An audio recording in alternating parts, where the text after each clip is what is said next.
2014. As we start the day's schedule, we would request Mr. M.K. Sinha, Managing Partner and CEO of IDFC Alternatives, to please take the stage and deliver the welcome address. Yeah, good morning. And welcome to our LPs who've come all the way to Delhi from across the world, and our portfolio companies, representatives of our portfolio companies, and all our other esteemed guests.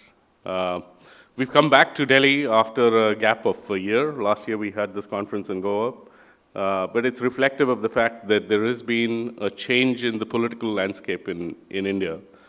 And there's improved sentiments on account of the change in political landscape. In vein of the improved sentiments, we've themed this conference Turn of the Tide. And we have multiple speakers and panels this morning who will give you perspective on what to expect in this turn of the tide. We have two panelists, basically the one covering the consumption sector, the other one covering the infrastructure sector. We have three speakers, one entrepreneur who has 2 decades of experience in rolling out an education business in India. We have the coal power and renewable energy minister who's going to be here later this afternoon, followed by a seasoned bureaucrat who has 3 decades of service in the government, who will give you perspective as to how the government functioning has changed over the years and has become investor friendly. Coming down to IDFC Alternatives, we've had a good year this year. Earlier this year, we had a final close of our infrastructure fund at $900 million. We also had a close of our domestic debt fund at $125 million. We exited our office equity fund at a 22% IRR.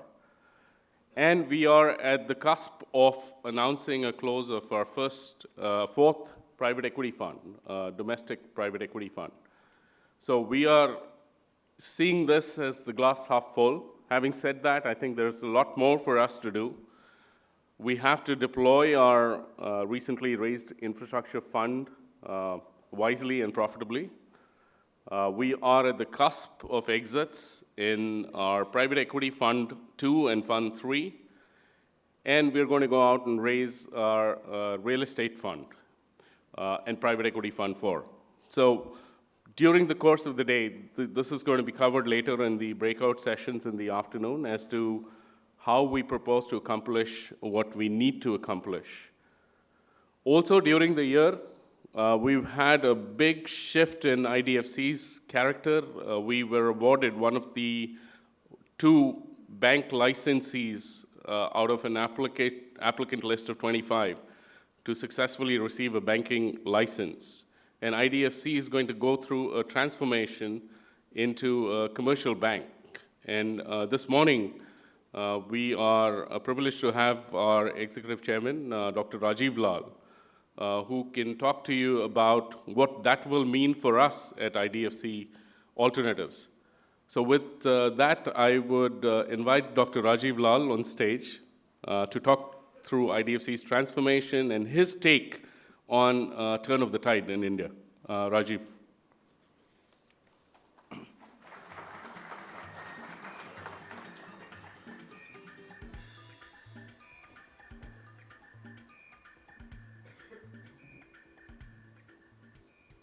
Thank you, MK. Good morning to all of you, and a very warm welcome to IDFC Alternatives Annual Infrastructure Conference.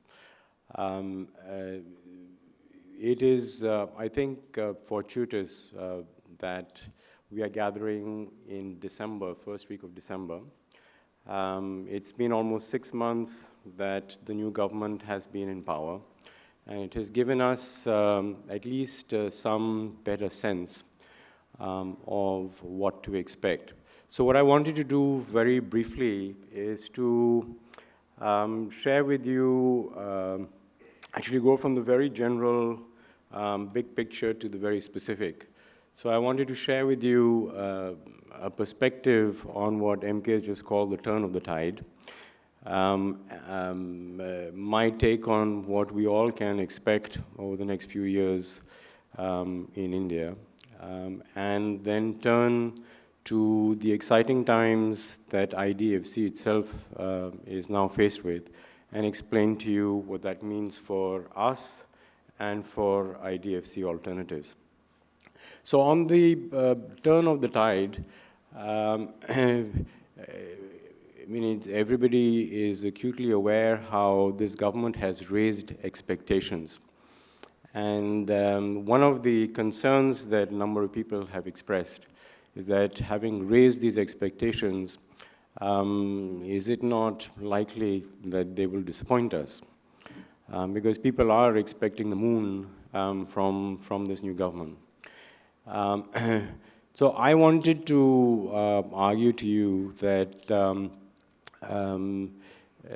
what we are seeing happen in political terms in this country represents now a very fundamental shift that for the next 5 years at least, if not 10, is going to, we expect, very materially change the trajectory of business in this country.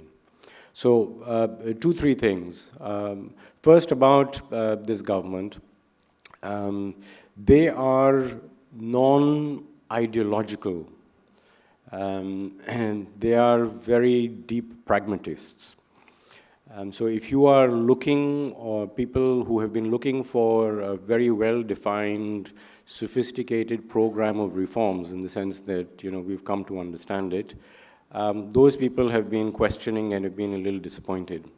In fact, what they've done is they've focused intensely on process. You're all business people here, you understand that when you inherit a burning platform, actually the vision thing is only 5% of what you have to do. 95% is about changing attitudes and processes. What we have seen is a dramatic change in the way central government is actually running. The level of coordination, the level of communication, the responsiveness of various government departments has changed very dramatically over the last 6 months. And there is a longer-term initiative that is unfolding, which is to try and change the colossus that is the government, its attitude towards business generally. So you must have all heard about the Make in India campaign. The Make in India campaign, at least to me, is not as significant for the particular projects it will launch, but it is very significant for the process that it has launched of simplifying government procedure and making government at all levels more responsive to the needs of government. And because, again, as managers, we all understand, because this is a soft task, it is difficult to keep a handle on, but it is extremely important, and it is an enterprise and initiative that was really largely ignored by previous governments. So this is a very first important point. Second point I'd make about this government is that they bring a very new dimension, a new perspective to interaction with state governments. Mr. Modi, having been a chief minister of a state, a very successful chief minister of a state, has introduced this notion which is now being called cooperative or collaborative federalism. And in a nutshell, what it means is that he understands what deals need to be cut with state governments in a manner that empathizes with state governments, that will make a number of important reform measures possible. So the most important one of these is the general sales tax. The general sales tax requires a give and take between the central government and the state governments, because the state governments are fearful that they will lose revenue. The previous government did not have either the political capital or the sophistication, if you like, to engage in this dialogue with state governments in order to arrive at a negotiated settlement. I think all the signs are that in a matter of months, we will actually see the general sales tax be implemented. And that will be a very, very important step in creating a national integrated market, which today, as we all know, is very fragmented. So cooperative federalism and what it means for, again, the functioning of a number of initiatives. So for infrastructure, for example, and for the type of investments that we do, the supply chain networks, logistics management, these were business models that were totally underexploited, uneconomic in our country because of the fragmentation of the economic space. With the introduction of the GST, we expect that that will be changed. Another very important thing that in this domain the government is doing is moving the discretion of spending from on central government transfers, funds that are transferred from central government. The discretion of spending those funds is going to move from the central government. It was previously controlled by the Planning Commission in what had become a very combative, difficult interaction with state governments. That discretion to spend will move to the state governments, buys central government a huge amount of goodwill, and facilitates dialogue on important reform measures. Third and final point I'd like to leave with you on the big picture. I started this articulation by saying that this government is a government of pragmatists. They are not ideologues, they're not ideological. But if you pass through their vocabulary, there is actually a very important and fundamental shift that has taken place relative to the last 10 years. So there is no government in this country that can ever come to power or remain in power without being pro-poor. That goes without saying.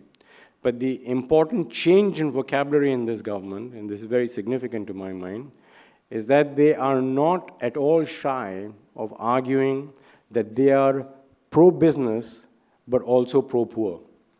The previous government had difficulty actually saying that. They ended up saying that they were pro-poor, and there were some technocrats that were a small group of individuals in the last government who kept saying that they were pro-market, but in fact behaved in a manner that was anything but. So three important, very fundamental changes which are unfolding as we speak. This will translate in the very near future into concrete reform measures that you and I can recognize and point to as, oh, now this is a substantive reform.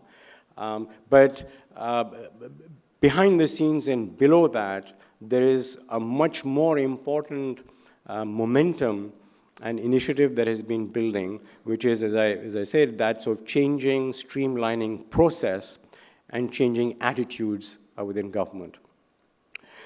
So much for the big picture. Now let me turn quickly to IDFC and the context in which we are operating. We have, as IDFC, ridden the wave of private participation in infrastructure to a large degree. And if you reflect back on the last 10, 15 years or 15 years of that phenomenon, in retrospect, it has been perhaps a case of too much too soon. The pace at which private enterprise has been invited into delivering infrastructure services in a country as large as ours has been unprecedented in international terms. So in the power sector, for example, about 30% of generating capacity from almost nothing 15 years ago is now in private hands. So that's the glass half full. But what are the challenges that we are facing right now? The challenge is the glass half empty, and this is why I say it might have been a case of too much too soon. And the power sector is a good example. While we opened electricity generation to private participation, at the two extreme ends of the electricity supply chain, downstream in terms of electricity distribution, all the assets remain essentially in public hands, and that too at the level of the states, of the provinces. And upstream, in terms of fuel supply, fuel is very largely controlled by a state monopoly. The dominant fuel in this country remains coal and will for the foreseeable future. But coal is the monopoly preserve of Coal India. And it is the interaction between the middle, which is increasingly in private hands, and the extreme ends that are dominated and controlled by government, right? That conflict has created what has become a big mess, right? So we have, I'll give you very broad numbers, 250,000 megawatts of capacity that is operating. There's another 50,000 megawatts of capacity that is expected to become operational in another couple of years. It's well in construction. Of this 300,000 megawatts, about a third, 100,000 megawatts, is in some way compromised. And about 20% of operating capacity is compromised. Almost all the capacity that is in construction is compromised. What do I mean by compromised? What I mean by compromised is that it is stressed in the sense that these projects are having difficulty servicing their debt. The implications for the financial system of this are enormous. We are talking about close to $50–60 billion worth of debt that may be stressed or compromised. And the resolution of this problem now requires very complex distribution of pain between the equity holder, the creditor, and the final consumer. And of course, this process is done in a very transparent and very cacophonous political system such as ours. So the politics of the situation is that governments will be very reticent to allocate a share of this pain to consumers. So there'll be a lot of pressure on both the banks and the equity owners to take as much of this pain as possible. This actually is something that the government is extremely focused on, and you will hear Mr. Piyush Goyal later today who will talk about it. The number of initiatives they are focusing on that will, we expect, begin to resolve these issues, and in the process, actually create a huge opportunity for the type of investment that we do. I expect that given the good sentiment and all the trends that I've been talking about, that the CapEx cycle will revive outside of infrastructure, creating investment opportunities outside of infrastructure. And then within infrastructure, there'll be lots of opportunities to help clean up, to recapitalize the assets that I have described as stressed and troubled. In this context, IDFC, as MK explained a few months ago, got a provisional banking license. There are only 2 provisional banking licenses that were awarded by the Reserve Bank of India after 10 years. So we are the first recipients of a bank license in 10 years. And a lot has changed in 10 years, particularly in technology. So the cost of technology has come down, connectivity across the country has deepened and broadened very significantly. Regulations have become more supportive of the use of technology in banking. We now have created an infrastructure for domestic payments clearance. Some of you may have heard about the unique identification ID program, the Aadhaar program as it is called. This has made KYC norms and know your client processes much easier and creates a lot of opportunities. So the way we are looking at our banking license is that it actually creates a huge potential for a bank or a group like ours that has no legacy, no branch network, very few employees, no legacy technology platform. The opportunity to actually create a franchise that is potentially disruptive in the market. And we believe that technology will be the backbone of the new IDFC Bank. It will help us connect with customers in ways that do not necessarily rely just on branches, much more effectively than existing banks are able to do. And second, it will allow us to build a franchise, we believe, at a much lower operating cost than existing banks. So we are very excited about this transformation.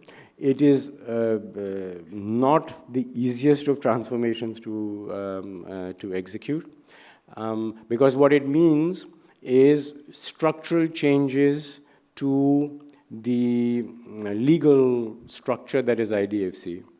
Today, IDFC, which is the parent of IDFC Alternatives, is a listed entity, and it is regulated as a non-bank finance company.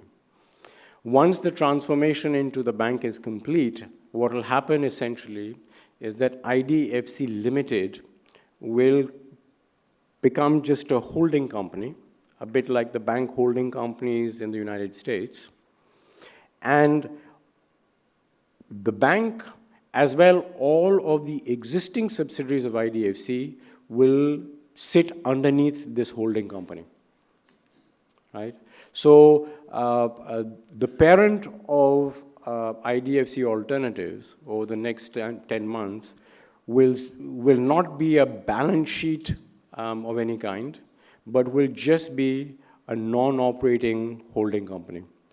So that, from the regulator's perspective, allows us to ring-fence the banking operations from other activities of the IDFC group.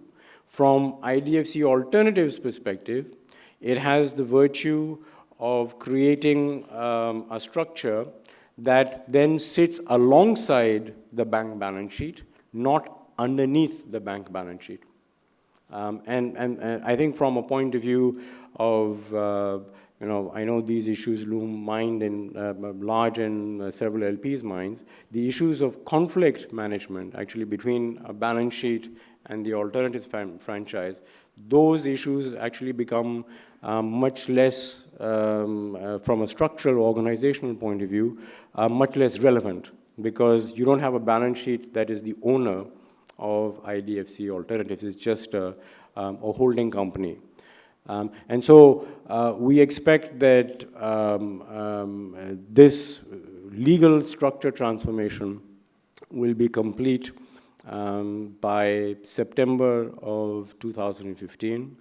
We will launch our banking operations 1st of October 2015.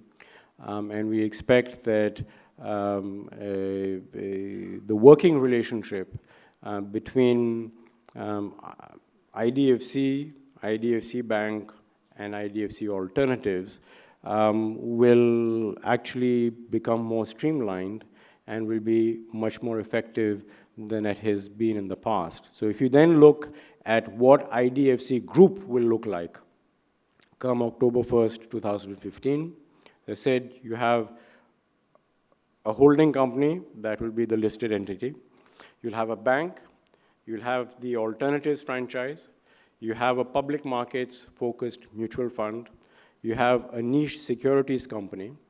And these will be essentially the major components of IDFC Group that will continue to have the complementarities that strategically we have looked for. So I'll leave you with one example of concrete complementarity that will become even stronger than what we had in the past. And that has to do with the fact that, again, the balance sheet will no longer sit on top of IDFC Alternatives. As a bank, the balance sheet activities of IDFC are going to be much more tightly regulated than they have been as an NBFC.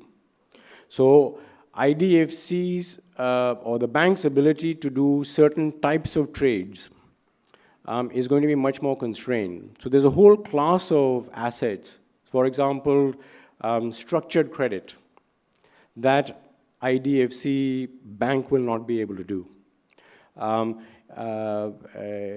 Whereas in the current context, there would have been, if you like, some competition between IDFC and IDFC Alternatives for a structured credit kind of product. In the new structure, it will be a perfect complement to imagine having IDFC Alternatives entering a new asset class. So building along the lines of what we've done, let's say, in the real estate debt fund, we could create a fund that is focused on structured credit that has absolutely zero overlap or competition with IDFC Bank. So I hope I've given you a flavor for what to expect. I can only once again reassure you that as a platform, as a management team, we are committed to driving IDFC Alternatives to their next level, and we very much look forward to your support in getting there. Thank you very much.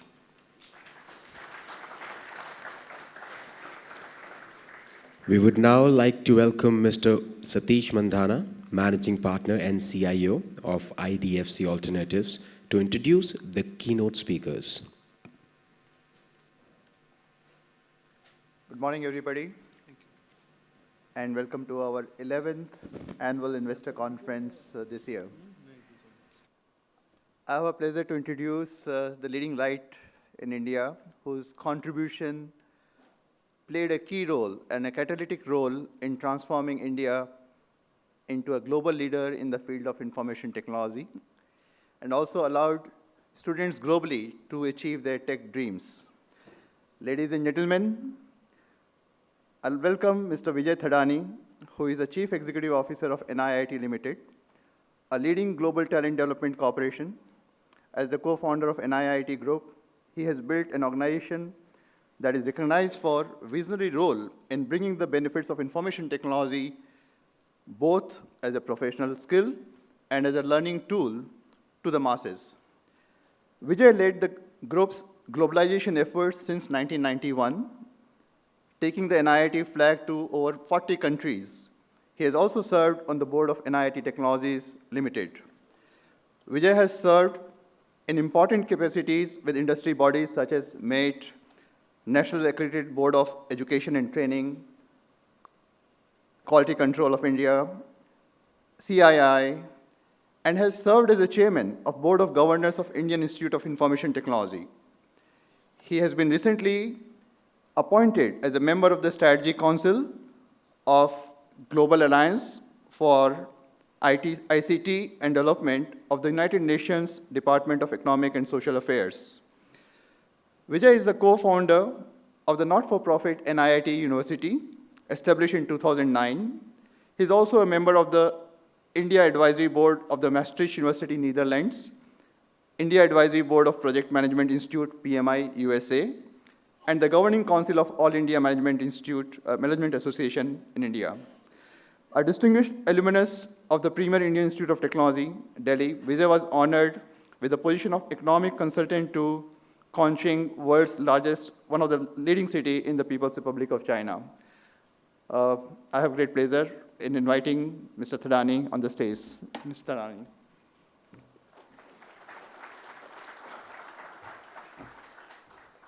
Please.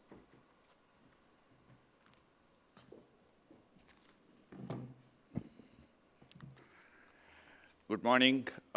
Thank you very much for your kind words. I think my office sent my job application by mistake to you. So many of those words I don't deserve, but let me get down with the topic. First of all, I must congratulate IDFC on holding this conference at this very opportune time.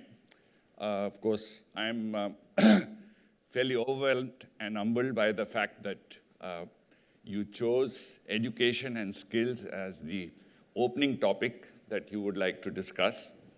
And I also feel that it's perhaps the most appropriate thing that you could have done, because the turn of the tide, which is only visible in the symptoms right now, the real turn will be caused through the education and skills route. And in the next 20-odd minutes, I would like to take you through that journey and why I believe that will happen.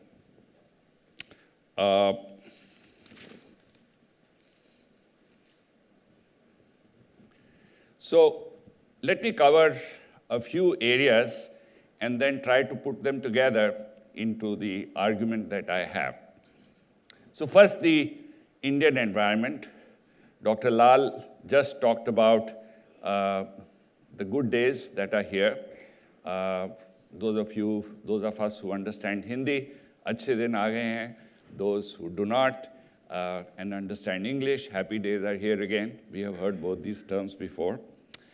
So we have a government in the center which is holding an absolute majority, which is after 2 decades or more. Not only that, whichever state elections are coming up, they are taking charge of those state elections also in a similar manner. And therefore, both in the lower and upper houses, they would have a free runway to build the growth trajectory for the nation. This, I think, has been talked about.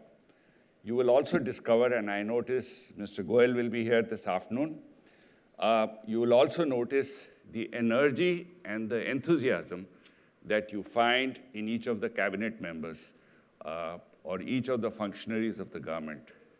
And what is very clearly visible are 3 words that I would like to say: confidence, conviction, and clarity.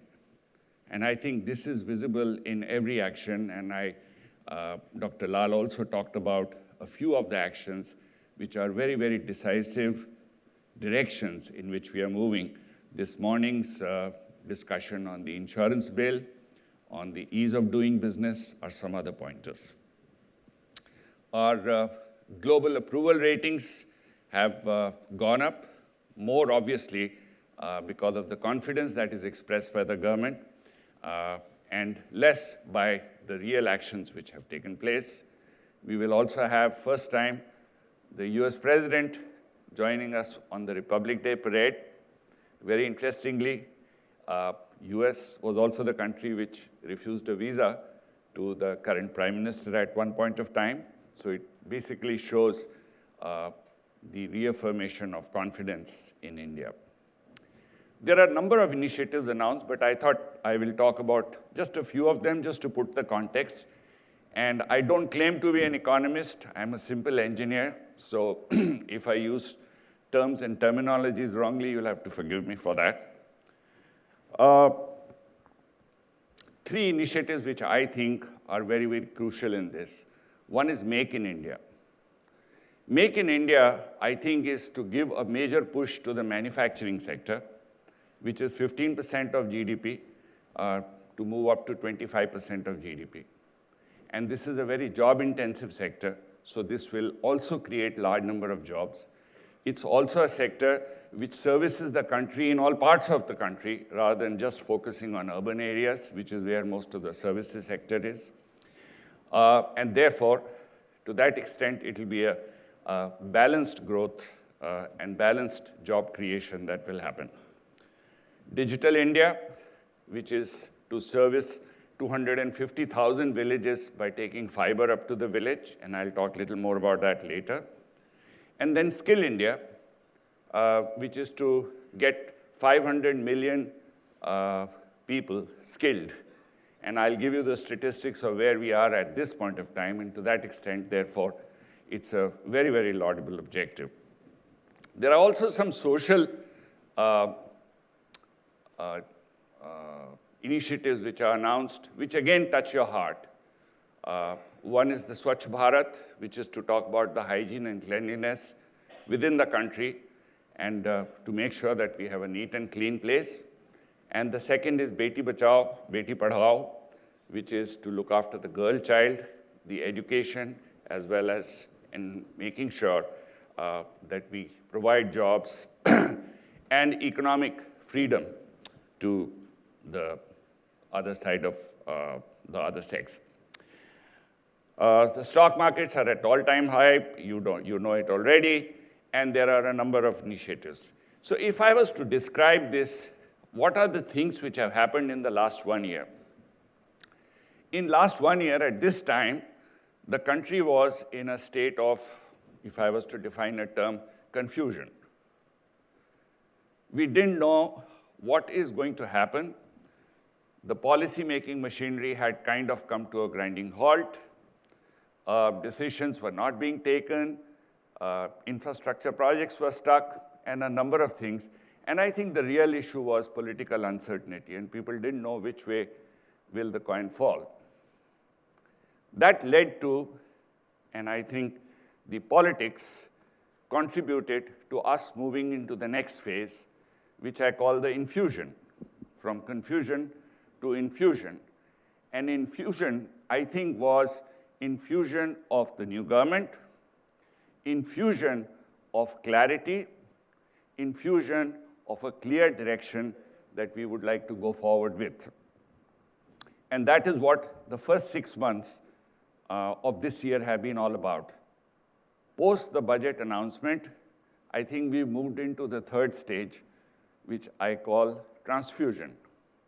Transfusion, where each of the bottlenecks in the policy is being systematically addressed as if somebody had done a very clear analysis of root cause analysis.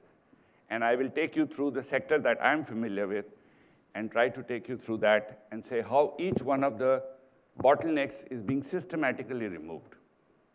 In this process, of course, some mistakes would also get made. If you don't make mistakes, you don't learn anyway. But we'll not worry about that. What we'll worry about is the fact that transfusion is leading to clear policy. But will this cause the 9 to 10% GDP growth that we are looking forward to? It will clear the runway, but you need people to operate on that runway. And that's why the fourth stage, which just to be in rhyming, I call profusion. Profusion will happen when the talent issue is nailed. And when I explain you the talent issue, you will perhaps appreciate that. And that's why I said the education and skills, to take it as the opening topic, as the turn of the tide, the real tide will turn at that point of time. I must mention to you, the other day at one of the industry fora, somebody was talking about the fact that in macro environment, there has already been a change which is noticed. GDP growth, which used to be sub 5% in last 2 quarters, has been 5% plus, 5.7, 5.3. Current account deficit is down, inflation is reduced, and for a layperson, it could be, wow, the government has already started functioning.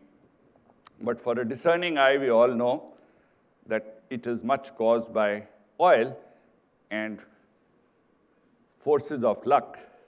And that's when I heard a comment that we not only want a competent government, we also want a lucky and competent government. And I think we have both luck and competence favoring us in this particular case. So if we have to move from transfusion to profusion, what are some of the areas that we should examine? The first, I think, asset which we have built over a period of time, and definitely in the last many years, is our technology prowess. The technology prowess which has so far been felt mostly outside the country. Of course, the dollars coming from there are felt inside the country. The benefit of the technology prowess has so far gone outside the country, but in the last few years, some of the changes which are taking place in technology and the workforce that we have to service that, I think creates a very, very compelling case for usage of technology. I also heard Dr. Lal talk about the fact that IDFC Bank itself will be a technology-led bank. Music to my ears, because I'm sure it will require a lot of people to be trained. 2 or 3 points which I thought would be of great interest to all of you. The internet penetration in the country is now reaching 300 million people, which means a fourth of population has access to internet, and it's growing at 31% annually. Very, very impressive rate. Mobile penetration is even one step more. It has already reached nearly 80% of the population. There are 900 million mobile connections in the country. And still more interesting is the smartphone connections. The smartphone connections are 150 to 170, and they are growing at 55% every year, which means in 3 years' time, you will have nearly 500 million smartphones. These are phones with data connections. You can see the ease of banking. You can see the ease of doing business. You can see the ease of learning. All these contributed greatly. Most of the effect of this has so far been felt in the urban sector, little bit in the semi-urban, but rural sector has so far not got the benefit of all this. And that's where the Digital India campaign, the Digital India movement, will take broadband, fiber, to the doorsteps of 250,000 villages. This 250,000 villages, of course, will have broadband, and it's already created a phenomenal excitement in the world. Google has offered that for the last mile, they will offer hot air balloons, which will be very unique. Facebook has offered that they would like to put drones for the last mile connectivity, because many of those terrains are not easily accessible by other methods. And of course, Microsoft has offered that they would like to use the TV waves and the white spaces in the TV bandwidth to make this connectivity happen. All these promise great opportunities for new applications as well as new ways of living and doing business in the country. Couple of initiatives, the Unique Identification Authority, Aadhaar, is a fantastic way and is perhaps the largest identification database created in the world. So we are using cutting-edge technology to solve the problem of large masses in this particular area. What will be the key to Digital India? The key to Digital India will not be the fiber, will not be the broadband. The key to Digital India will be digital Indians. If we do not have digital Indians, we will not have people who will be able to develop applications and content. We will not have people who will be having the ability to use them, and we will not have organizations who can suggest or support these applications. So I think digital Indians will be the key, and I want to park this thought at one point of time, not to say that technology-led learning will solve one more problem which we have, which is shortage of teachers, and I'll talk about that in a little bit. The second important phenomenon that I want to talk in addition to the macro environment is India becoming the hotbed for startups. I'm sure many of you have contributed to that. Technology and e-commerce are attracting billions of dollars of investment. 4 Indian cities, and I read this recently, are in the top 25 cities in the world for startups. Bangalore, which is number 4, Mumbai, which is number 12, New Delhi, which is number 13, and Gurgaon, which is number 24. Of course, Delhi and Gurgaon are a continuum. If you put them together, they will again be perhaps in the top 10. And India is becoming the third largest place for startups with 3,000 startups, which is still only 7-8% of the startups you have in US, but it's very close to 4,000 that you have in UK.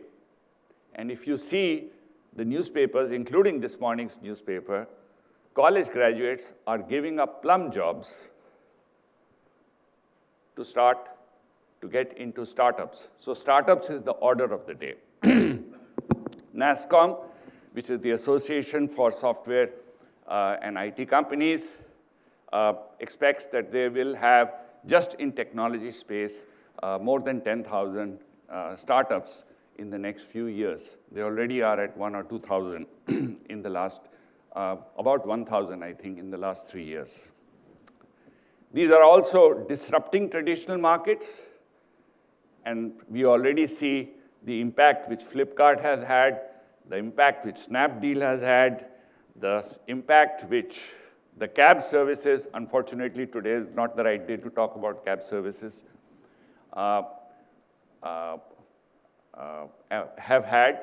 And if I was to talk about the local innovation and the localization, which has really differentiated these companies from their global competitors, then I have to talk about a small thing which we did in NIT. We have a service called the Cloud Campus, which in very simple terms, for want of time, I can only define is the monetization of MOOCs. Cloud Campus earns more revenue than all the MOOCs companies, the Coursera, the EDX, and all those companies put together. And that's an innovative way by which MOOCs, the massively open online courses, technology-based delivery, which many universities have started offering, are the new way by which learning will be imparted. It has been very successful, but it has not created a business model elsewhere.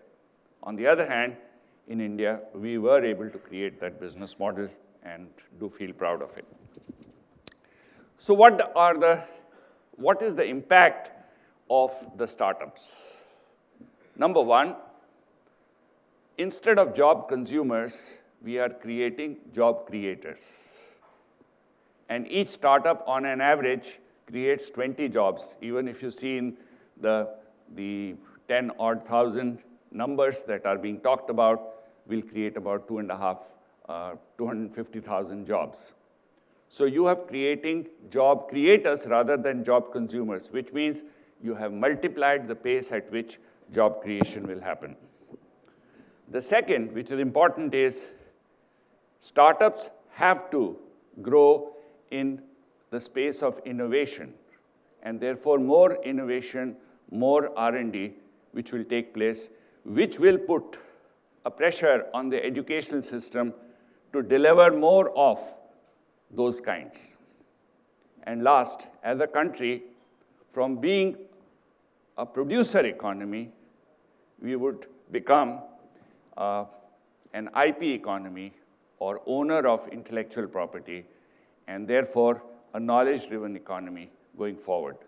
All these three have very significant impact as far as the future of education and skills are concerned. Let me spend a few minutes on the changes which are taking place in the education and skills worldwide. First, I don't know how many of you are aware of it. In 1900s, information in this world, if all the information in the world could be put in a byte form, information used to double every century. In 2000, information used to double every 10 years. In 2011, information started doubling every 2 years. And recently I saw an astounding statistic. Information doubles every 11 hours. Every 11 hours, the amount of information in this world is doubling. What does it mean to the role of the teacher? The teacher went to sleep in the night thinking next morning he's going to take a great class for the students. By the time he's finished breakfast, he only knows 50% of what he thinks he knows. And his students who've been up whole night, because that's the time they are most important and most productive, actually know more than him. And there is a good chance, therefore, the conventional role of the teacher is being challenged. The second is technology. So information overload is a very big problem in education. Availability of affordable technology is a very positive thing, and we talked about it a little bit, so I'll not talk more. But I do want to talk about the learner. The learner, today's learner, is a millennial.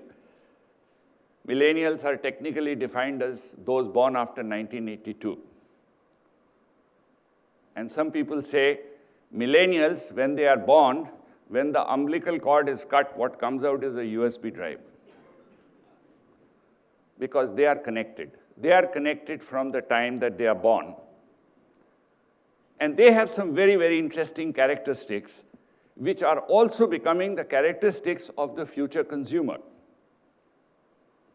Amongst other characteristics, when this young one goes to school, and the teacher asks, that good old question, what is it that you cannot see, cannot feel, but you require for survival? If I ask this question in this audience, most probably you will say air. Something which you cannot see, cannot feel, but you need it. This young one is going to say Wi-Fi. I need Wi-Fi to survive and work. I can do without air. And that explains in many ways the new learner, who's first of all a very connected learner, therefore very informed, very intelligent,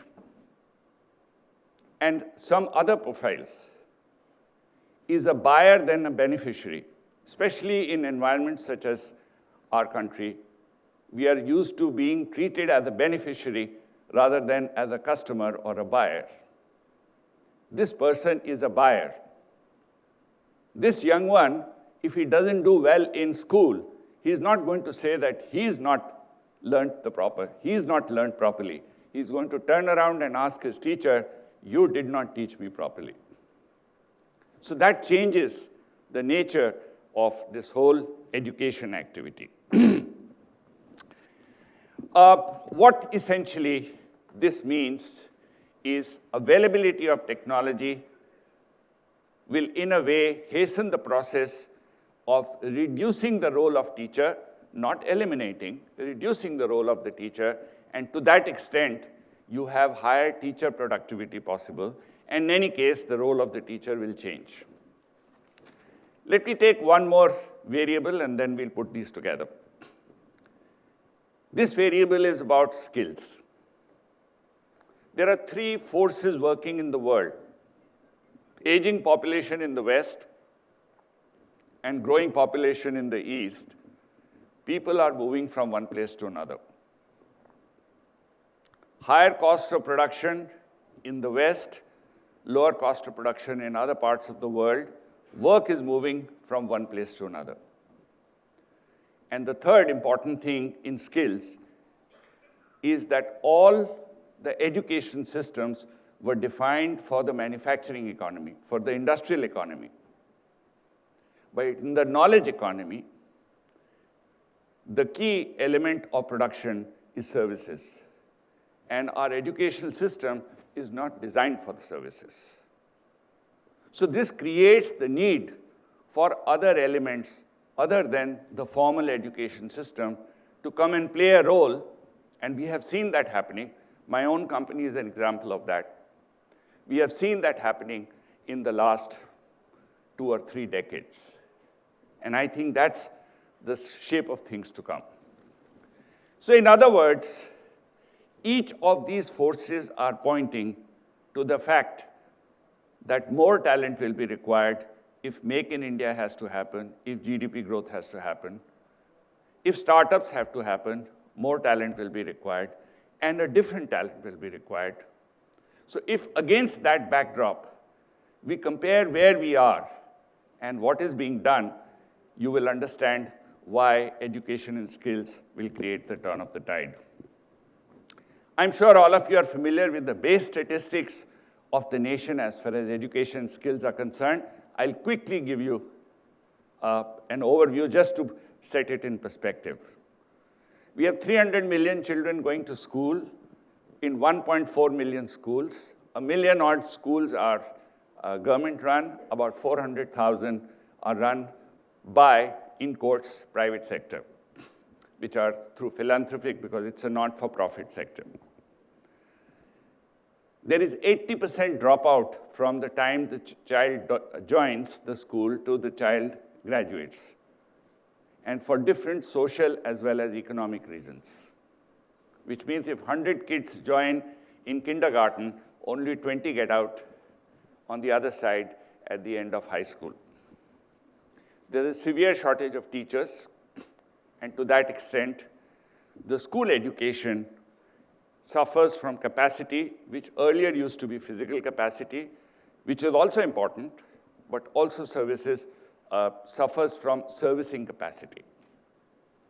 And the other important thing is the large dropout creates need for providing livelihood for those who are not getting serviced by higher education. Move on to college. We have 700 universities, 35,000 colleges. Our GER, the gross enrollment ratio, is about 20%, which is perhaps amongst the lowest in the world. However, it's still the second largest population going to colleges. The issue in colleges is low employability. And low employability coming out of the fact that many people trained for industrial sector jobs are being used in services sector jobs. And to that extent, that gap needs to be fulfilled. And then we have the skills. Given the fact that only 30% or 20% of students now go to college, 80% of them don't go to college. And even when situation improves, 30% will be going to college and 70% will not be going to college. In that case, you have to make sure that you create a skills development framework for the rest. And here, the real issue is we have a 500 million workforce, 93% in unorganized sector, only 7% in organized sector. Only 10% of this 500 million have a skill, and only 2% have a skill which is certified. So you can imagine the gigantic problem that we have in skills development. One issue in skills development is also the social status issue. We used to think it's the shortage of funds, it's the shortage of institutions, it's the shortage of players. Many of those things have been plugged, but there is the social status issue because we suffer from a fetish for degrees. And my belief is that we suffer from that fetish is because degrees fetch you a better premium in the matrimonial market. And therefore, as a society, we would rather be proud of the fact that we have a son or daughter who's a graduate, in brackets unemployed, but not an air conditioning mechanic who earns 10 times what a graduate gets. So those are some of the barriers which are being broken. At this point of time, the system has serviced the needs of the industry despite many, many places where there are leakages, dropouts in schools, low joining in colleges, not being able to service the skills needs, not coming forward. But they have been able to manage this because of the large population that we have. But if we get on to a higher growth rate in GDP, I'm told every 1% GDP creates 1 million jobs, give or take. Then we are talking of large numbers to be got ready. And those large numbers will not get ready unless somebody does something about it. And this is where I believe the turning of the tide will only happen if we can crank the education and skills engine. The government is going to provide the regulatory support, the regulatory system, and is going to play a facilitation role. It is the private sector organizations which will come forward, who would serve the government and partner with the government in improving the quality of school education.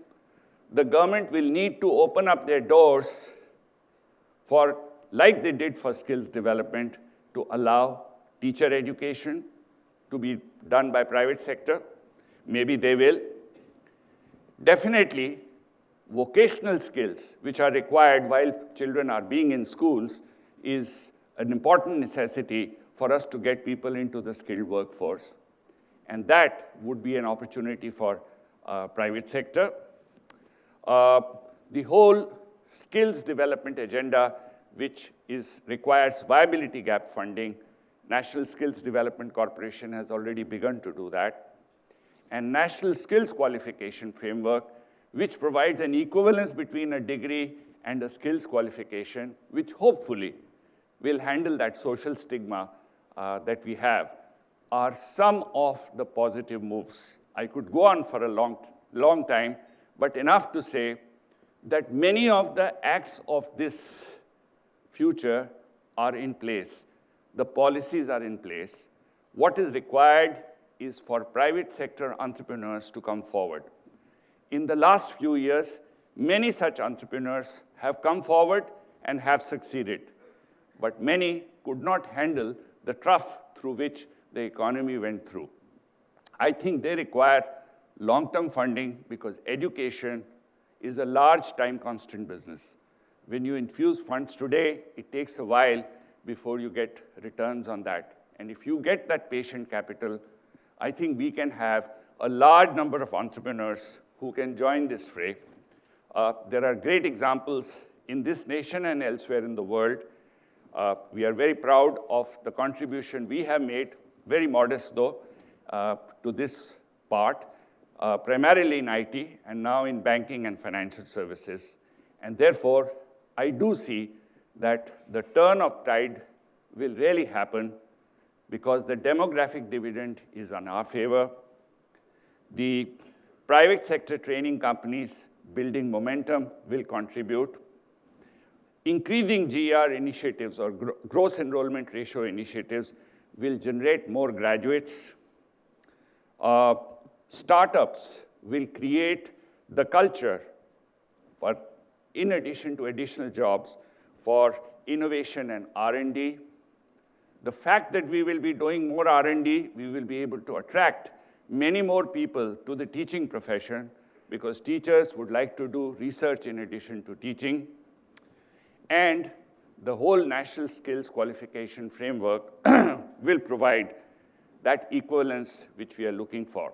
So these are the real benefits that we see coming out of the skills and education sector as we contribute to the turning of the tide. In conclusion, all that I would like to say is we should consider education and skills as the oil of this century. Very interestingly, the overseas remittances that we get from Indians staying abroad is approximately equal to our oil bill right now. And that's coming out of the skills that they got. So if skills has to be treated as the oil of the century, and we have plenty of reserves of that oil, and we contribute to that reserve by adding 20 million babies every year, that, I think, is a great opportunity that we have as a country. So like William Shakespeare said, there is indeed a tide in the affairs of men, which taken at the flood leads to fortune. So we are all here at the right place. You are all here at the right place, right time, to take advantage of that fortune. Thank you for your patience. We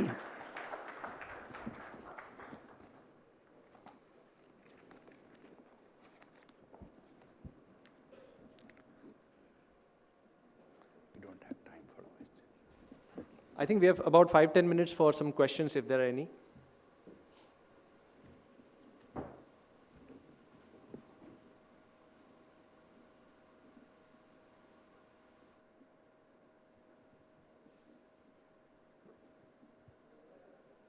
Hello.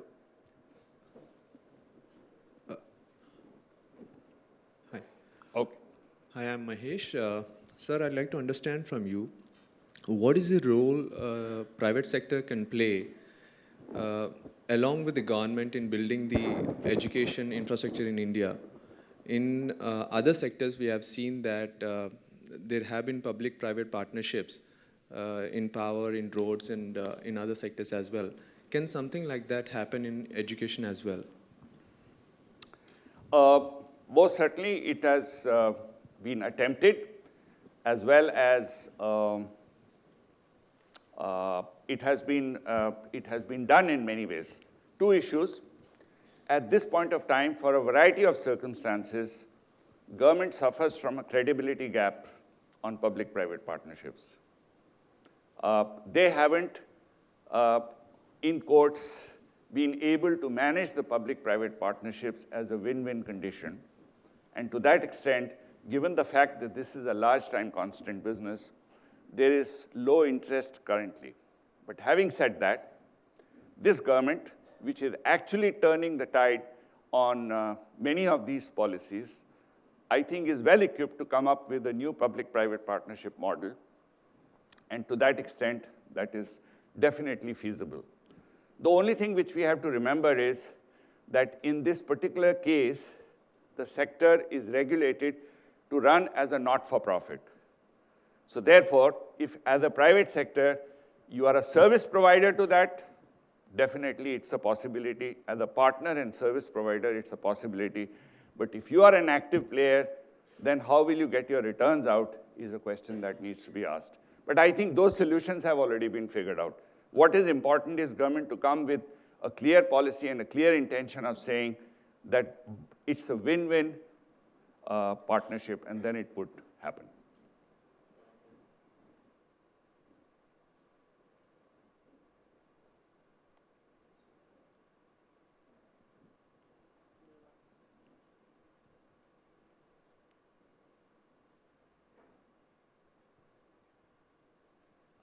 My name is Prabir Ghosh. We run a Case Bharat, which is Catalyst for Accelerating Sustainable Energy. We are a nonprofit. I have two questions. I'd like to know a little bit more about Aadhaar, how you see it, because it was started by Nandan Nilankani, who I've talked to, and I'm also an IIT product, but not from Delhi. So what do you see Aadhaar doing in this current context? The second question is, what do you see NIT and services and learning situations can do for sustainable alternative energy training with all these distributed energy plants coming up in villages and energy access related issues? Okay. I think UID's real benefit is a unique identification for every individual, and therefore, to that extent, it will contribute to ease of doing transactions and the speed of doing transactions. Ease of identifying a person who's wanting a passport or a bank account or whatever service that they are looking for, and speed of doing, because quick verification can lead to quick action. I think at this point of time, the country needs the speed and ease in very, very large quantities. To that extent, it will contribute. So the question was actually, do you see the current government embracing it? Yes. In fact, there were some fears that they may not, but I think they adopted a very, very broad-minded approach and went on publicly to say that UID will be used as a method of identification and will be grown. The other is there was a parallel activity also happening in the earlier government, and that was the NPR. And NPR and UID will now work under the same umbrella so that we don't have a duplication. So to that extent, I think it's a very, very positive move. So UID is very, very significant. And I'm sure our friends here will be able to tell you much, much more. But I definitely see if so many UIDs have to happen, so many more people have to be trained, so many more people are required at each point of sale, because from every point, you need a connection. So therefore, technology will have to get deployed. Digital India will make UID work at a magic speed, which today is not happening. So that's part one. Your second question was relating to, sorry, if you... Alternate energy. Sure. There are 21 sectors which have been identified in which there are skill needs. I'm sure many of the skills required by alternate energy sector will fall within some of those skill patterns. But if there are very specific skills required in alternate energy sector, I think there are nearly 50 players who will be very happy to come forward. And in fact, more specialized the need, more interesting it becomes for the training player. Why? Because then you can actually create an arbitrage of specialization for which the student is willing to pay for. And we can actually convert this into a win-win case. Because the student can get a good job at the end of training, and by the way, that's what we did for banking. The student pays for training, which earlier the bank used to train them for 6 months or 1 year. And I think that's a great opportunity.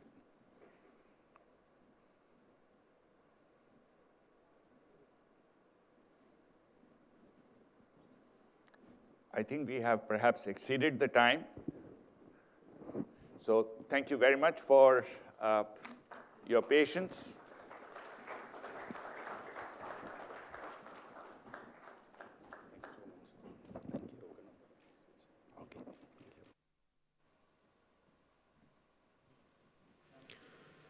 We would now have our first panel discussion for the day, and we would like to invite Mr. Aditya Agrawal, Partner Infrastructure at IDFC Alternatives, to come on stage and introduce our panel members. Firstly, thank you, Mr. Thadani, for a very engaging and insightful address. Good morning, everyone. As mentioned, next on the agenda is a panel discussion on infrastructure. Infrastructure, as most of you are aware, is what led to creation of IDFC in 1997. And as the organization evolves and grows into newer areas of business, infrastructure continues to be an integral part of our DNA and our franchise. After 2 decades of private sector infrastructure, private sector participation in infrastructure, it is widely expected now that given the past experiences and more importantly, a decisive political mandate, we are at a landmark stage where we are going to be writing in a new chapter as far as how the country owns and manages and operates its infrastructure rollout program.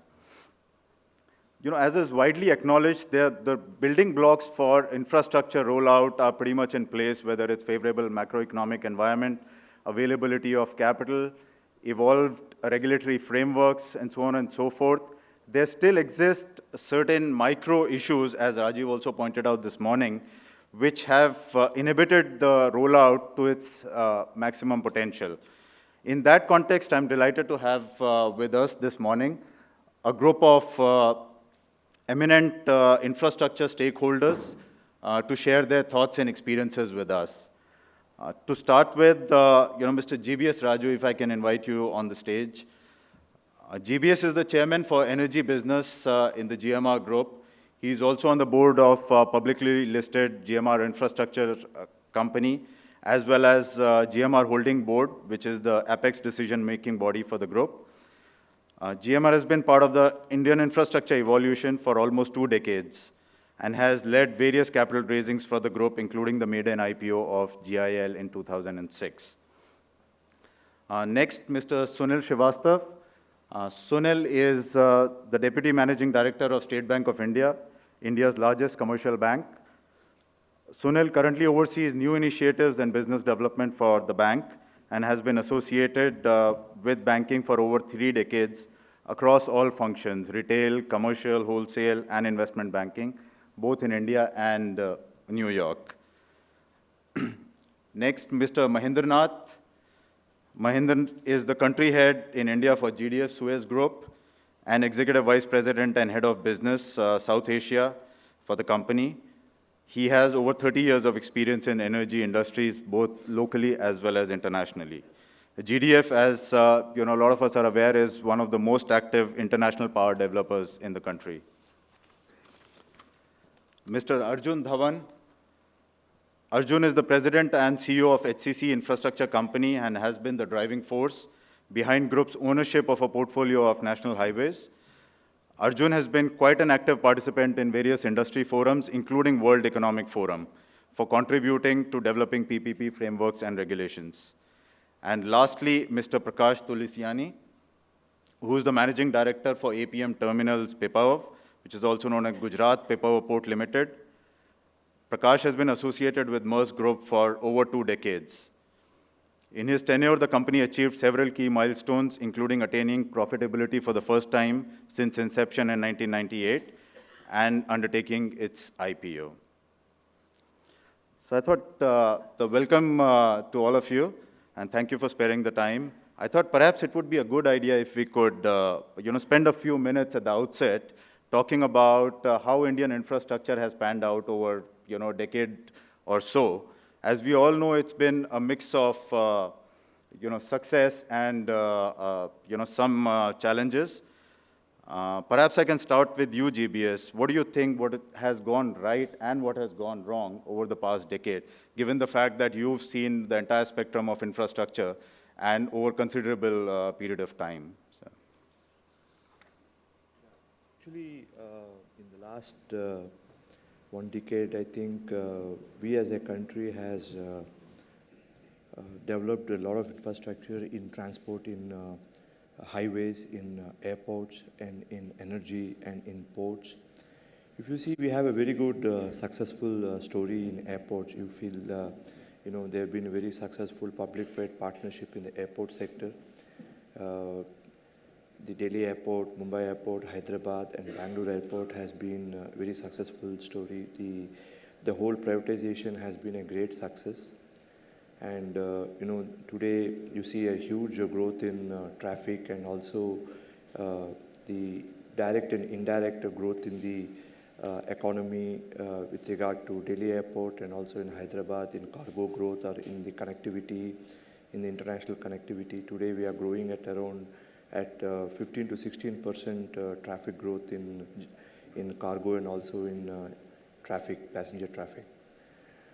And with regard to the roads, we have a very good success story. We have cash contracts, we have annuity projects, we have toll road projects. I think we have, Golden Quadrilateral has been a very successful story. And also, if you see the most of the road projects have been taken off well, and we have a very good success story. Authority, NHI, which has been the main catalyst for this development.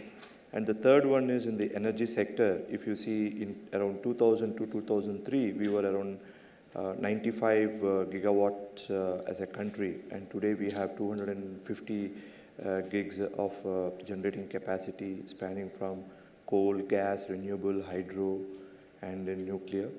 And in the last 7 years, I think the majority of the capacity addition has been contributed by the private sector, and that shows the huge amount of entrepreneurial contribution by the country that has been demonstrated. This is what I think the best has happened into the country by building infrastructure sector, which is around 1.2 billion population. And most of these projects have been 95% of this financing is being done by Indian banks. We have a long-term financing door tenure of 19 years, spanning from 10 to 19 years. We have, very well structured project financing, non-recourse and financing for, which has been financed by most of the public sector banks and the Indian banks and Indian institutions, which is a very good story, unlike in other countries in Indonesia, in Turkey and all, which we don't have that kind of a support domestically by the banks. And I think I can say that, the regulatory framework is pretty okay, that, in airports, in power and in roads. This is the good thing that has happened. What didn't go right in the infrastructure sector is there are a couple of challenges that has happened, like the developers have not anticipated the traffic risk, how it is, because most of the projects we don't have a correct data, being because first time these projects have been come out for a toll road concession, and the traffic estimation has been little not that scientific, and so there are some learnings on that, and it is directly correlate either in electricity or in toll roads, is directly related to the GDP growth. And second is the interest rate. We don't have a product of fixed long-term interest rate, which has when most of these projects were conceptualized, the interest rate was around 8 to 9%. Today, most of the developers are paying around 13.5 to 14%. So most of the projects have not, visualized this kind of increase, and we are directly connected to the interest rate and traffic and to the GDP when it comes to airports or toll roads or in energy. This is the second thing. And third thing is in the regulatory risk. There are a lot of surprises on forex, on fuel, non-availability of gas, non-availability of coal. I think somewhere, the government has committed more than they could have to give for the coal supplies. And these are the couple of challenges which we as a country are facing in the infrastructure sector. And we could have done better, but I think, this is a journey, and I think most of the challenges are over. 80-90% of the projects have been completed. Now we have to make these assets sweat, and capital has been raised, debt has been raised. These projects have come up and commissioned, and maybe a 10% last mile completion is required. I think that can be completed with the support of this government. And this government today is actually looking at, addressing these issues like most of these regulatory issues. And I feel that in next 6 months, I think you'll start seeing, a lot of investment going to happen again. GPS, people also say that doing business in India is very challenging, given the fact that, you've owned and operated, managed infrastructure projects across geographies. Do you think there is merit in that argument? I think I would say that, globally, infrastructure business is an adventure sport. I would like to rate it like that. It is not different with US or emerging market, developing markets, or even in, there are challenges. We have done projects in AAA-rated country like Singapore. We have done projects in Turkey. We have done projects in, developed projects in Indonesia, in US also. My experiences has been that, the problems are the same. What we talk about ease of doing business in India is very low because, starting a company or getting a clearances, these are only peripheral. But, if you look at the development of an infrastructure project like getting an environmental clearance, I can say when T5 has been built in Heathrow Airport, they have taken 8-9 years to get a environmental clearance and a public hearing clearance. I think almost 8 to 10 years they took to get a environmental clearance, but we could able to build a brand new terminal and with world-class runway and in 36 months in Delhi airport. I think, I feel that, I've seen most of the projects globally, and I feel that the challenges are there, but I think India is much better placed because, we are bringing one of the best-in-class learnings, and we are creating one of the best-in-class technologies. And I think the government and also the administration and the regulators wanted to, they are very cognizant of what is what is required, for development of the infrastructure sector in India.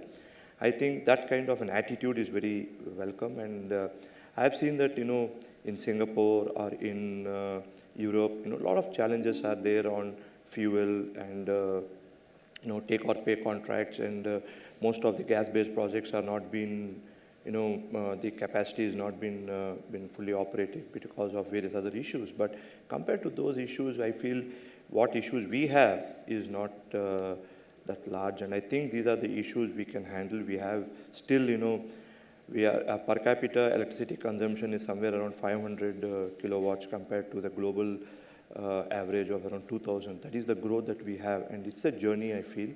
And my view is that, you know, compared to other countries, I think we have a good financial system that can give you a long-term financing, non-recourse financing.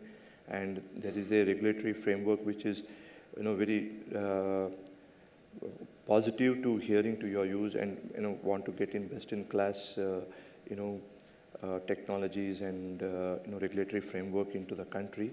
I think it's good environment today that's building up. Would you agree, Mahinder, given the fact that GDF Suez has the entire world as its playground, then why India?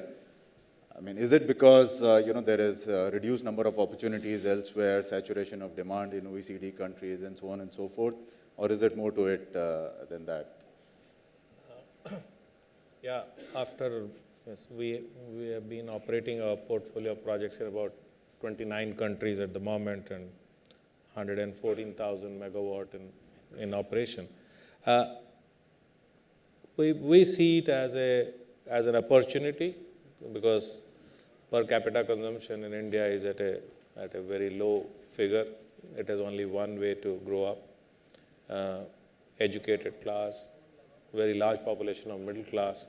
This all, with advent of new sophisticated devices, smartphones, tablets, laptops, growing at a massive number, they all want to have an energy when you want to plug them in the night to charge.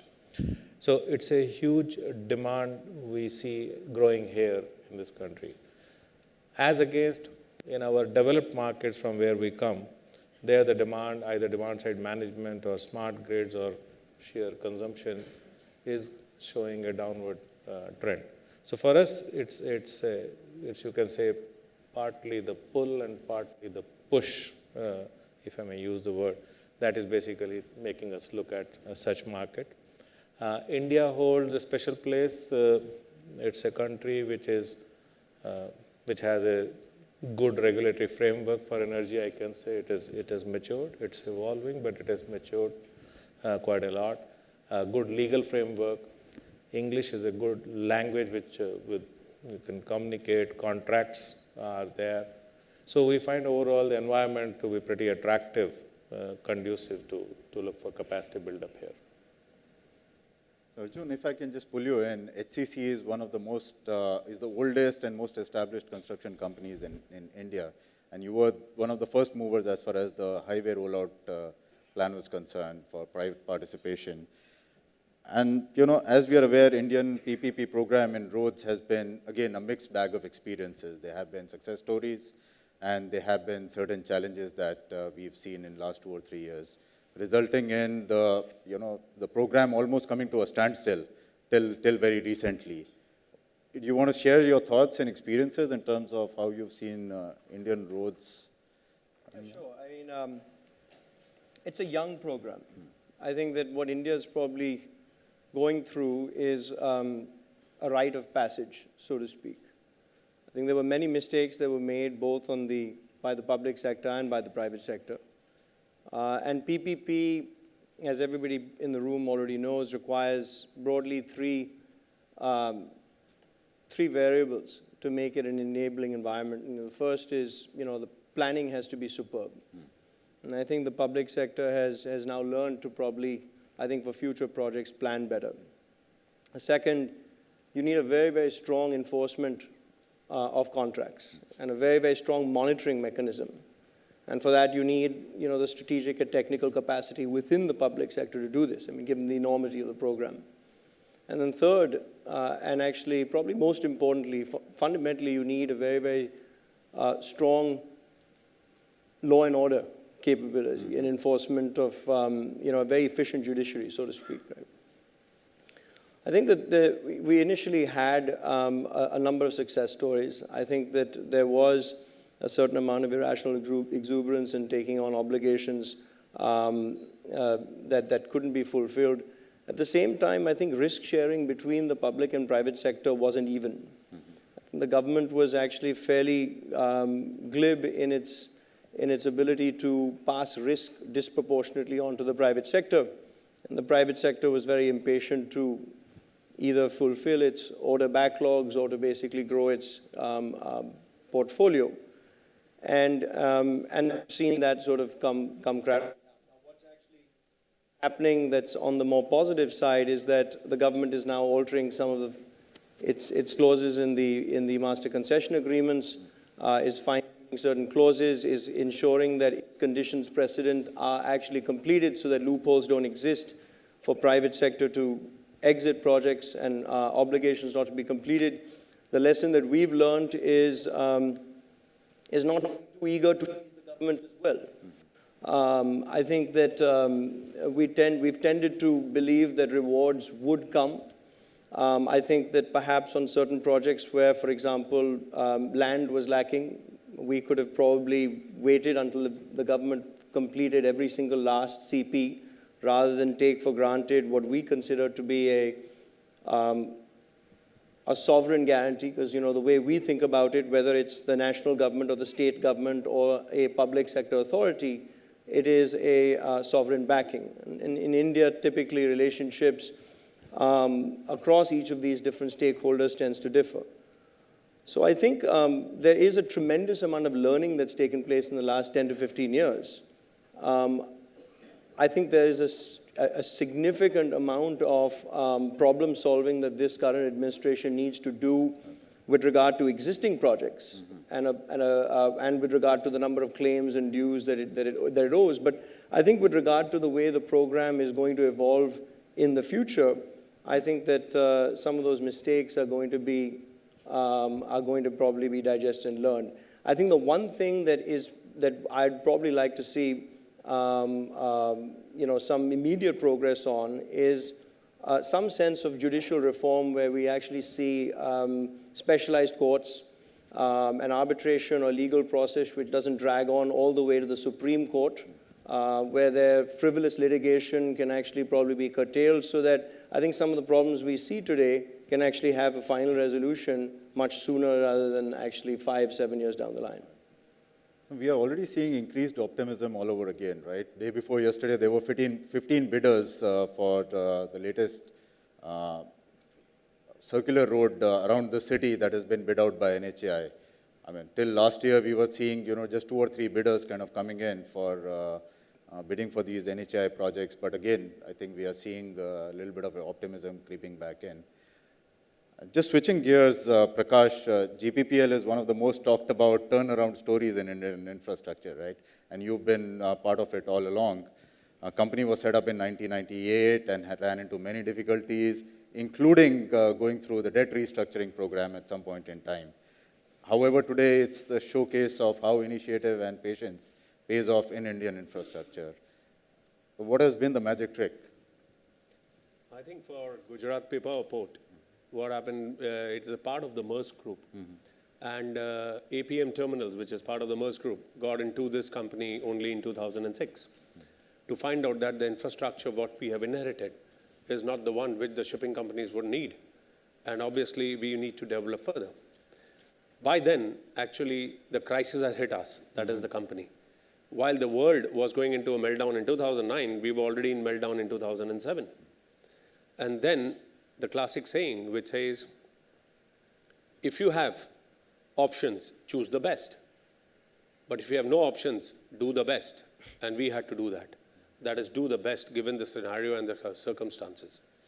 We realized that 3 important things needed to change. The first was the product itself, that is the infrastructure.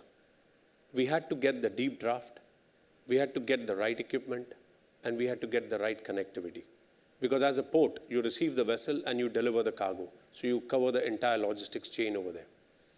The second was the people, the team. The team which was running this place were actually the guys who would build infrastructure, but not run that infrastructure. That's a complete separate team. It's a new set of people. And in 2009, along with me, there was a new team which came in. And when we took over the infrastructure, which was almost getting complete, there came a meltdown. Shipping companies were fighting to survive, literally. I mean, in the sense, they didn't even have money to pay wages sometimes. And here we were with a new port, to go out and get business. So we needed the right people who could go ensure that we have a right unique selling proposition, we have the right structure, and the people who can actually bring efficiency into the system. That was important because here there were shipping companies who were looking at saving cost. So that could be achieved only by getting the efficiency into the play. And the last one, which you mentioned, was regarding the financing or the refinancing, I would say. At that point in time, we were in a debt trap. We were actually, whatever we were doing, we were paying to the banks and there was still nothing left. We had to get money from the promoters to run the company. And that was essential that we get into the refinancing. IPO was not a possibility, though it was planned, because everything had shut in almost. And we had to wait until we could come out for an IPO. And we were amongst the first companies, actually, to come out in 2010 and start that IPO move, or restart the IPO move. And that is what changed for us. We got the financing, we got the money in, and we paid the banks. And then, with that set of team, which we talked about as a people, those who were out there getting the clients, ensuring that the infrastructure is used. Instead of creating more, use, sweat, and get whatever we can out of it. We got that, we got the financing in place, and automatically all that started rolling. And in infrastructure, as you more and more use your assets, the benefit goes to the bottom line. It's a capital intensive one. So these three things were the key, as I would say, which changed for us. Is it fair to say the part of the success was also because of limited involvement of government and administration in the way one would run and manage ports as compared to other infrastructure sectors? In fact, you're right, because we were fortunate to be in a state which is now Gujarat. Of course, at that time we had, Chief Minister over there, who's now the Prime Minister. So yes, we got a lot of help from them. And again, you have a very, very important point, and that is we were not covered by TAMP, the Tariff Authority for Major Ports, which is a central government law for controlling tariffs on ports. So we were on our own to go and get what tariff we needed, but of course we were in a market where we couldn't have gone and done much in the sense of tariffs. But it was at least there that we could take actions as and when the time would come ripe, and we have done that. But indeed, it was the government's help also, wherever needed, that they stepped in and supported us to get this port back on track. Sunil, if I can just pull you in at this stage. As GBS mentioned, almost 80–90% of financing in India typically happens from domestic sources, right? And as SBI being one of the largest project financiers in the country, what are your thoughts in terms of incremental funding to infrastructure, given the experiences, the legacy that we already have on the books of various banks? Good question, but you see, we have two sets of projects, one which are mothballed and stalled for some reason, and the set of projects that you mentioned that increased participation in bids like the circular road in Delhi. Definitely, the banks have had their disproportionate share of risk and disproportionate share of pain as well, and proportionately a higher share of learning. So, but when they were financed, I'm sure, when the financial closure was done, the developers' valuations went up with each closure.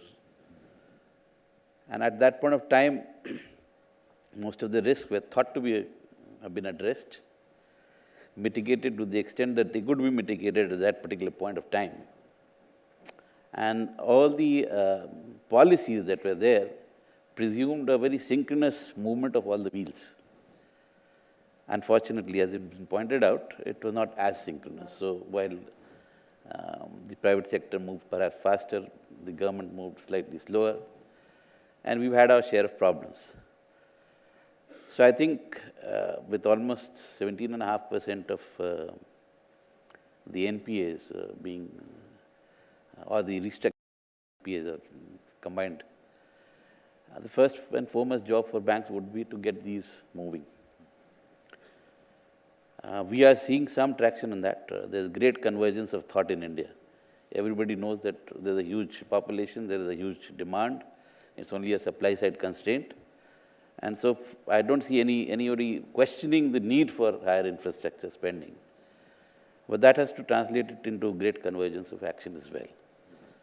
And we are seeing that with the present government being formed, and in 3 days' time, they convened the first meeting on infrastructure. So going forward, I think the priority would be to get the stalled projects restarted, figure out how to get them restarted. It will require money.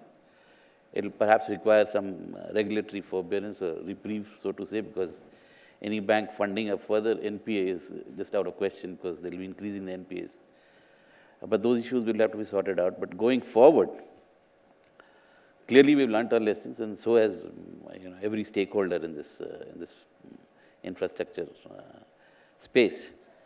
So banks would be more cautious, definitely, and would be, let's put it in the absence of a better phraseology, perhaps a greater participation, more skin in the game, let's put it that way, from the private sector, because in quite a few projects, banks have been left holding the can. So, absolutely, I would not like to blame anybody, but so I would not like the banks also to take the blame, because in hindsight, we have all perfect vision. So why did we commit the mistakes in the first place? But those mistakes have been complete. In fact, maybe the projects were not planned as well as they should have been. Maybe we didn't have equity visibility, or maybe we didn't have the sponsors. Maybe the risk allocation was not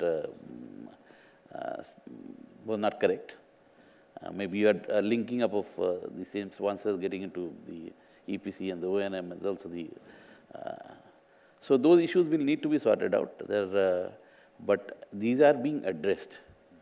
And I'm sure that it's in everybody's interest to get these stalled projects started as soon as possible. No, it's a very valid point. I think very recently RBI governor also came out with a public statement that there should have been more equity, and going forward certainly there should be more equity into some of these projects, just to kind of smoothen the cash flows rather than getting to debt trap off the very block. On the financing side, there's also been recently a lot of clamor around reduction in interest rates. So I would be very interested to get your thoughts, especially Arjun, GBS, in terms of how important it is to get a 50 basis points, 100 basis points reduction in interest rate as compared to, setting the ecosystem right in terms of last mile connectivity, fuel supply issues. It's just, if RBI were to kind of reduce interest rates by 100 basis points, does that mean we will have, significant incremental capacity creation happening? Why is there so much focus on, this reduction in interest rate? See, I feel, interest rate reduction has a direct benefit to the infrastructure sector, because, we all borrow 70% of the project cost as a debt. And the main issue here is, I think, just giving 100 basis points or 200 basis points of reduction in the interest rate will not again kickstart the investment cycle. I feel that, like what happened, a lot of countries, developed countries, they have a developmental infrastructure banks, like in Brazil we have BNDES, and which they have a product where they give a fixed interest rate for long tenure. Mm-hmm. So these kind of products have to come in because we have done what can be done till now with the support of the Indian banks. I think investors and infrastructure developers will not do the mistake again by taking the volatility risk of interest rates when the inflation is low, so that you take the benefit of the interest rate, and because there is no actually a product where you can fix a long-term fixed interest rate for the infrastructure project. And these are the very important instruments the central government has to, and the central bank has to introduce, and also open up, pension funds and insurance funds and insurance to invest and start, contributing for the infrastructure development because they have long-term money and, and whereas once an infrastructure project is being developed, you basically, it is an annuity income and you can service the, the long-term money very comfortably. Unless these things are done, just reducing the interest rate temporarily will not again kickstart the investment cycle. That's my view. Arjun? I take a slightly, I think it's immensely important. Historical spreads between US Treasuries and Indian Treasuries have been about 400 basis points. That's widened to about 600. Risk premiums have actually been sky high for the last 3 years. They've been very sticky. Inflationary expectations have granted also been high, but those are coming off. And the lowering interest rates basically impact our economy in multiple ways, right? So you have a multiplier effect within, obviously, on the demand side. But I think more importantly for asset prices, not only does the equity value of that asset actually rise, and currently we're in dire need of actually seeing a shoring up of equity, but what we absolutely need right now is some relief on liquidity. And I think that where rates are currently, and I take a slightly different view than where the RBI actually is currently in terms of where it believes how much is supply side trade and so on and so forth. I think that it's imperative that we actually start seeing rate cuts flow into the economy and the expectations of the market, flow from that. Other thing that Dr. Rajan mentioned was increased focus on corporate governance. And Sunil, I don't know if you want to talk a little bit about how banks are approaching, sifting across the promoter groups on the basis of track record and corporate governance practices.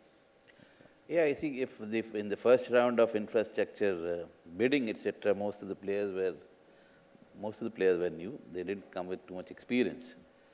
But during this process of pain, I'm sure people who have been able to withstand and who have been able to come through with it for these problems definitely will stand a better chance going forward. So a database would be available with the banking system of who's done what where.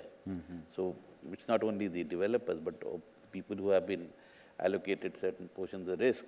Their performance on managing the risk will also be a material factor going forward in the new projects that come up. But on the interest rate front, definitely with the inflation tapering down, perhaps in the next few months, we may see some correction. But as taking a point from Gujarat Port, it's more of increasing your capacity and increasing your efficiencies, which are more material than a slight tweak in the interest rate. So it's if you're factoring anyway through tariff revisions. So it's more a structural issue of addressing the tariff revisions more at perhaps more frequent intervals to keep in tune with the costs. But just reducing the interest rate by 50 basis points or 100 basis points is not going to be a manna for infrastructure financing here. And Mahindra, as GDF Suez, are you looking at creating incremental capacity in the country, or as things stand today, you are more focused in terms of buying out brownfield projects and then maybe do greenfield a little later on? In the short to mid-term, yes, we could be looking at acquisitions for two reasons. We are a new player in the country. We still need to, have those skills or have the experience of land acquisition, going through the permits and regulation process, which we are new to, and as such, it's time consuming. I think experience shows that. So on the other side, there exists an opportunity for acquisition given the state of the sector. So we, in the short to mid-term, will be looking at acquisition, but at the core, we are a developer, which we feel that if we do a greenfield development, we create a better product, more sustainable. It's a long-term business. You are into a 20-25-year contract. So we look at life cycle cost, life cycle reliability, availability, and that can happen if we have the opportunity of creating a product right from the beginning.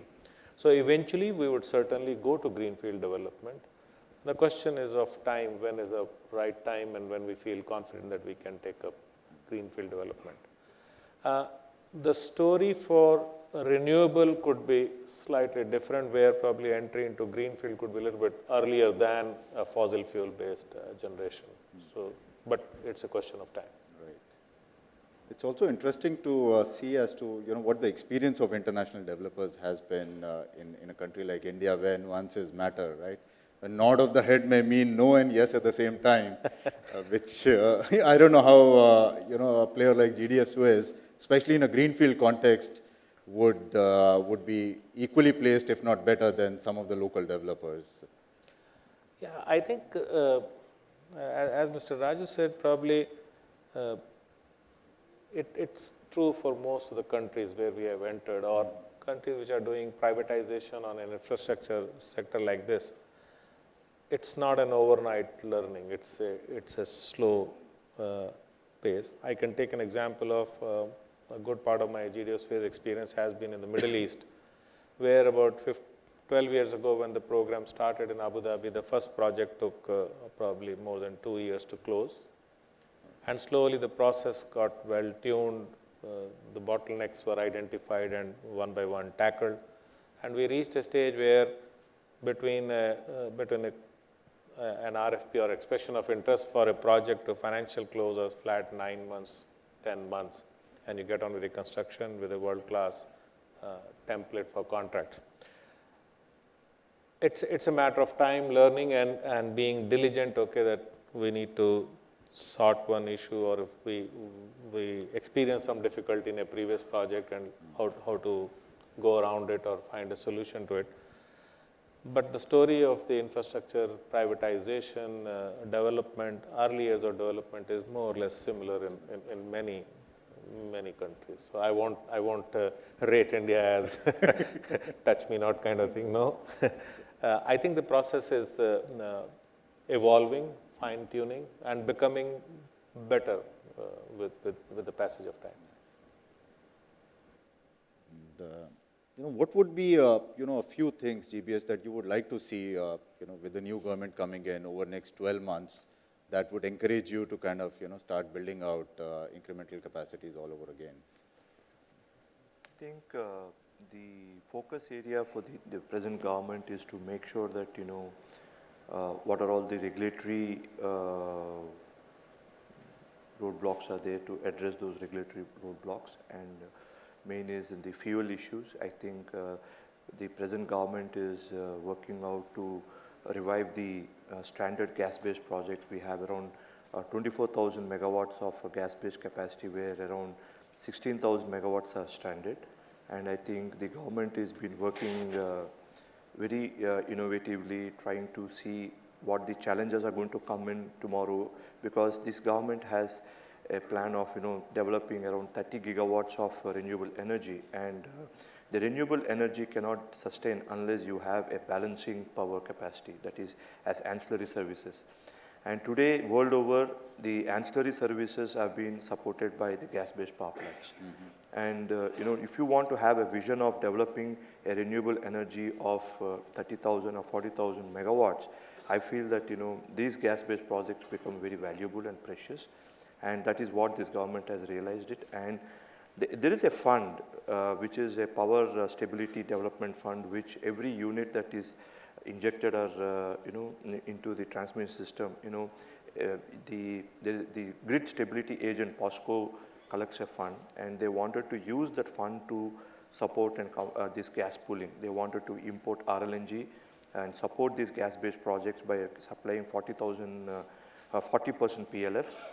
By giving 40% PLF for the next 2 years, I think these gas-based projects will be able to service the interest, and by the time the next 2 years, the domestic gas production will also increase. So that's a very good planning that the government is looking at. Second is on the coal-based. I think whatever the Supreme Court has cancelled the coal blocks, 200 plus coal blocks, I think this government has come out with the bidding rules, and they come out with an ordinance, and now they're coming out with a very transparent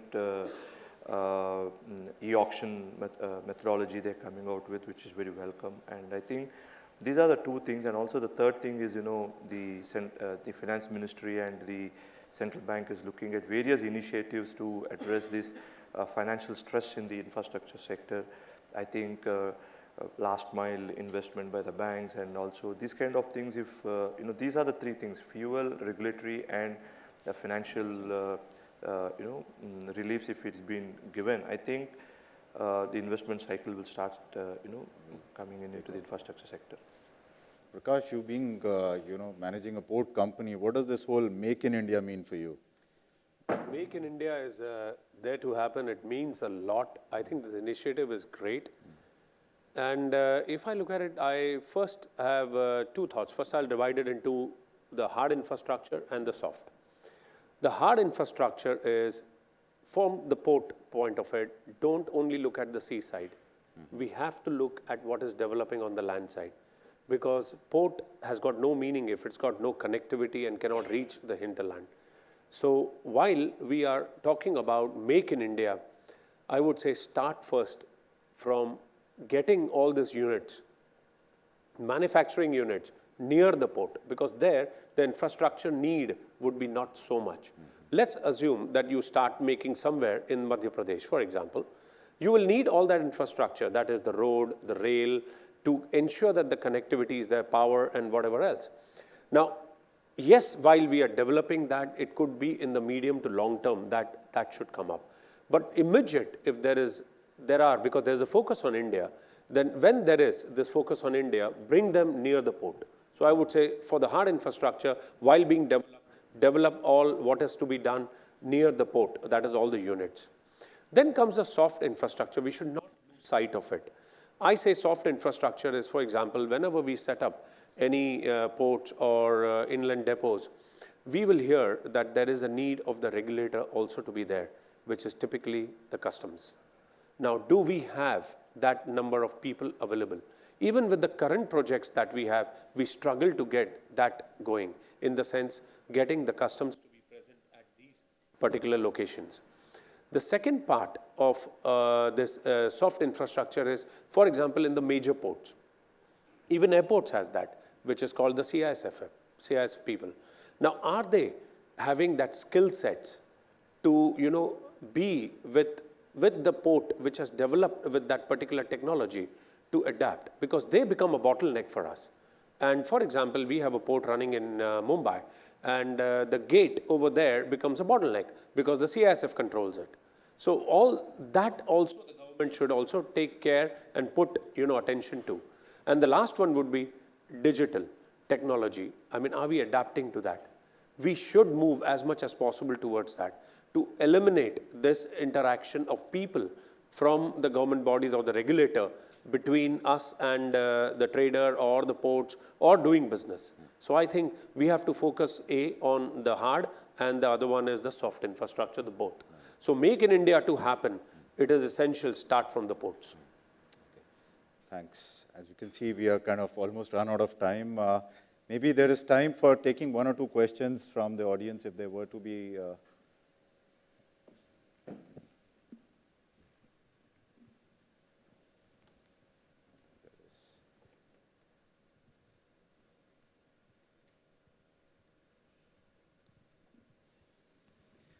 Hi, my name is Prabir Ghosh.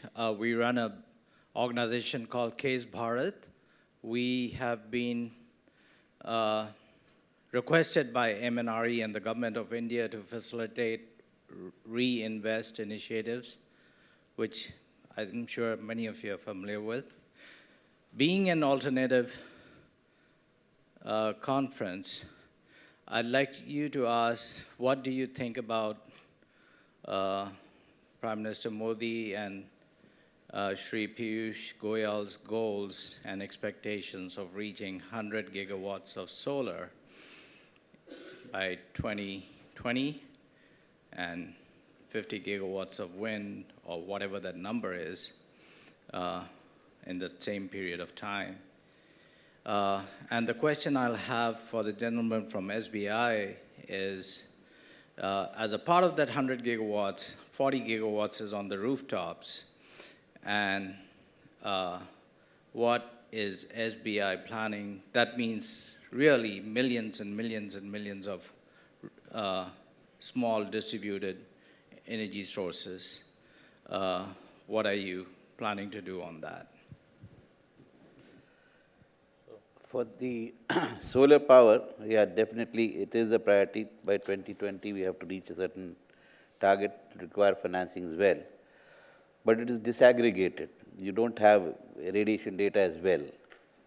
And evacuation of power from such places where you have solar power is also a difficulty. So transmission lines are also to be set up there. Grid stability has been talked about.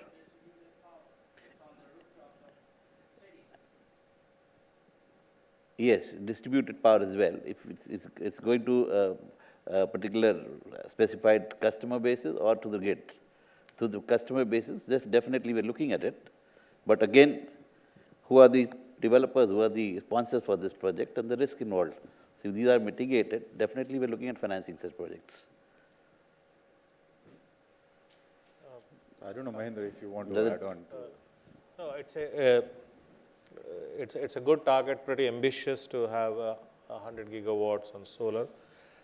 I think that the challenge I see is probably raising an equity for that kind of 100,000 gigawatt. We are talking 150,000 crores kind of equity. We are talking of those kind of daunting figures.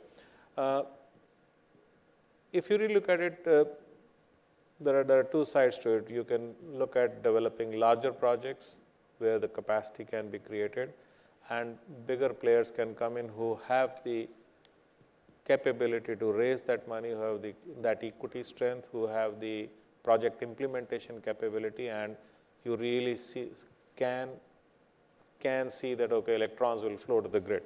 But I think there is also a need for creating another set of entrepreneurs which can address the smaller capacity. There's a shortage of equity coming into this sector. So probably doing it small bits also, or having a combination of large and small projects where you can create 2 megawatt, 3 megawatt solar project as well as have a 50 to 100 or 200 megawatt solar single project. I think raising an equity and providing debt for that would be a challenge. I don't see a problem in terms of implementation, in terms of having the panels or a manufacturing capacity catering to that. So that probably would be a challenge, and it should be addressed where another level of entrepreneurs can look into this sector and contribute to creating the capacity.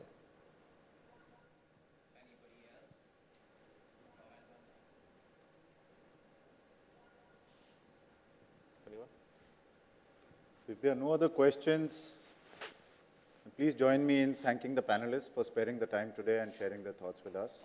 Thank you. Thank you. Thanks a lot. Thanks, Sridhar. Thank you. Thank you, Chair. Thank you, Raju. Thank you very much.